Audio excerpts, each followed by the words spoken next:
బాగుందా? సుజాత,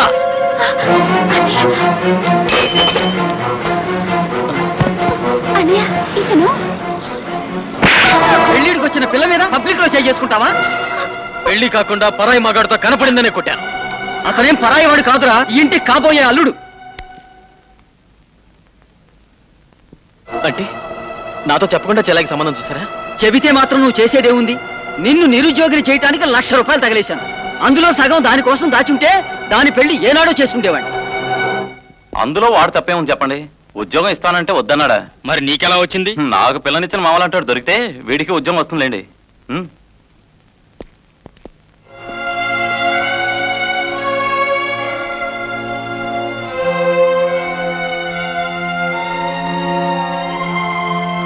ఒక close friend అయ్యి ఉండి చెప్తున్నా, మీ నాన్న తీరు నాకేం నచ్చలేదురా.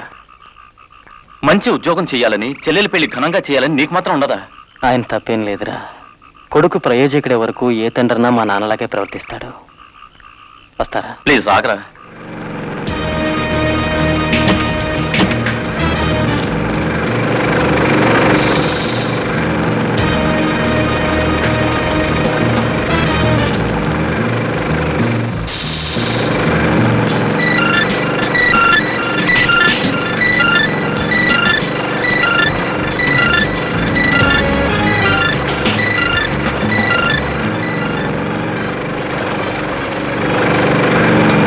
ఇక్కడే ఉండు.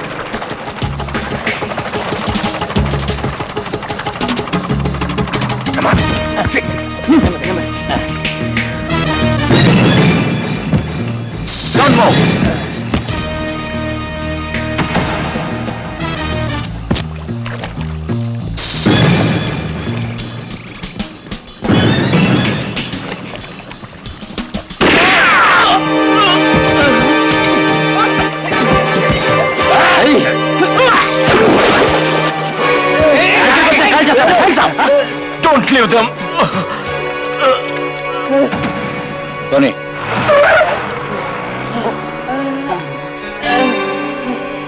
Hey, are you comfortable? పోలీసులకి మీ డిపార్ట్మెంట్కి ఫోన్ చేసేస్తాను. వద్దురా, మా డిపార్ట్మెంట్కి ఫోన్ చేయొద్దు. ఈ స్మగ్ల్ గుడ్స్ నేను పట్టుకున్నాను రికార్డ్స్లో రాస్తే నాకు ఇంక్రిమెంట్ ఇస్తారంతే. అదే నువ్వు పట్టుకున్నాను చెప్తే నీకు రివార్డ్ ఇస్తారు. బోలెట్ డబ్బు వస్తుంది. దాంతో నీ చెల్లెలు పెళ్లి చెయ్యొచ్చు.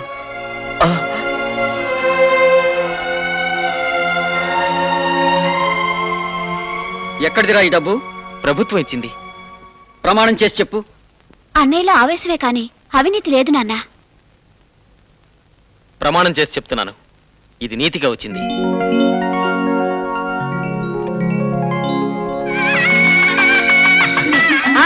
పెళ్లి కూతురు రెడీయా? ఇంకా ఏం చేస్తున్నారు? త్వరగా రెడీ చేయమంటే. తిరుగు.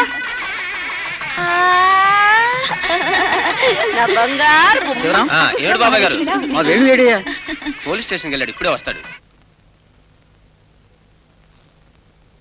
సార్, ముహూర్తానికి టైం అవుతుంది సార్, నన్ను వెళ్ళనివ్వండి సార్ ప్లీజ్. ముహూర్తం దగ్గర పడింది కనుకనే నువ్వు కూర్చోవాలా? అదేమిటి సార్? అదంతే సార్. ఏమిట్రా ఆశ్చర్యంగా చూస్తున్నావు? మా ఇంట్లో అరెస్టులు, మీ ఇంట్లో పెళ్లి బాజాలా? పాము కనపడితే కొట్టి చంపటం నీలాంటి వాళ్ళకి అలవాటు, గొర్రె కనపడితే కోసుకు తినటం అలాంటి వాళ్ళకి అలవాటు. రేయ్, ఈ డేటు నీ డైరీలో నోట్ చేసుకోరా. ఉన్న వాళ్ళ జోలికి వెళ్ళకూడదు అని రాసుకో. నిన్ను నిన్ను నరికి పోగులు పెడతాను. నీ అంతు చూస్తాను. నా కళ్ళ ముందే పెద్ద మనిషిని కొడతావురా నిన్ను? స్మగ్లర్ ని సారని పట్టించిన వాణ్ణి రాని పిలిచినప్పుడే నువ్వు వేసిన కాకి బట్టల వెనక పాప పుట్టిందని తెలిసిందిరా. పిచ్చి వెధవా, ఇంకా సేపట్లో మీ ఇంట్లో స్మగుళ్ళు వస్తువులు దొరుకుతాయిరా. పెళ్లి మంత్రాలు ఆగిపోయి ఆర్తనాదాలు హాహాకారాలు మొదలవుతాయి.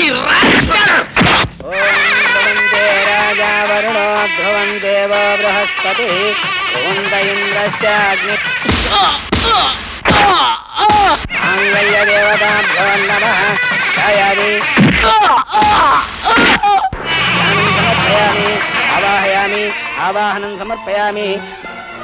నమస్కారం సీఏ గారు. మరి కూర్చోకూడదా? సారీ, మేము పెళ్లికి రాలేదు, డ్యూటీ మీద వచ్చాం. రేయ్, లోపలికి వెళ్ళి ఎత్తకండి. ఎందుకు సార్ వెతకటం? తప్పండి తప్పండి. Open sugar sir. Come on, jeep లో పెట్టండి. ఫారిన్ వస్తువుల కోసం ఒక స్పర్ధను చెల్లెల్ని సెలెక్ట్ చేసుకుంటావా? చిక్కులేదు, ఇంకా పెట్టనే కూర్చున్నావే. లే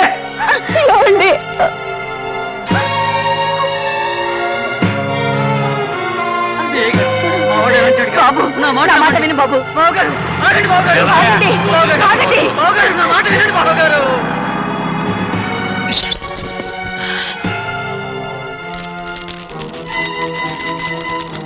అన్నయ్యలో ఆవేశమే కానీ అవినీతి లేదు నాన్న.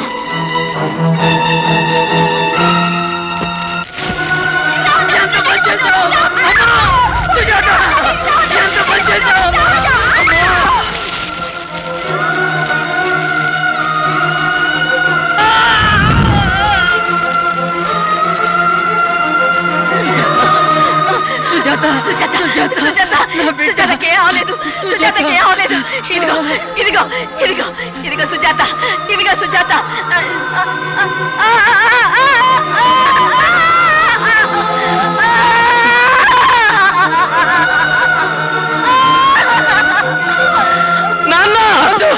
మా దగ్గరికి రావద్దు, నీ పాపానికి మేము బలైపోతున్నాము.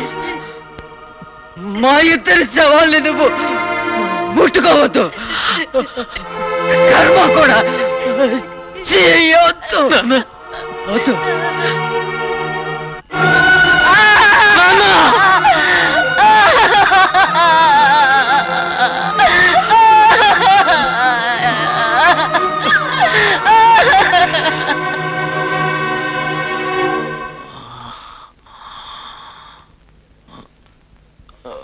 నీ బాబుకు నువ్వు నిప్పు పెట్టకపోయినా ఆ బూడిద తీసుకొచ్చాను.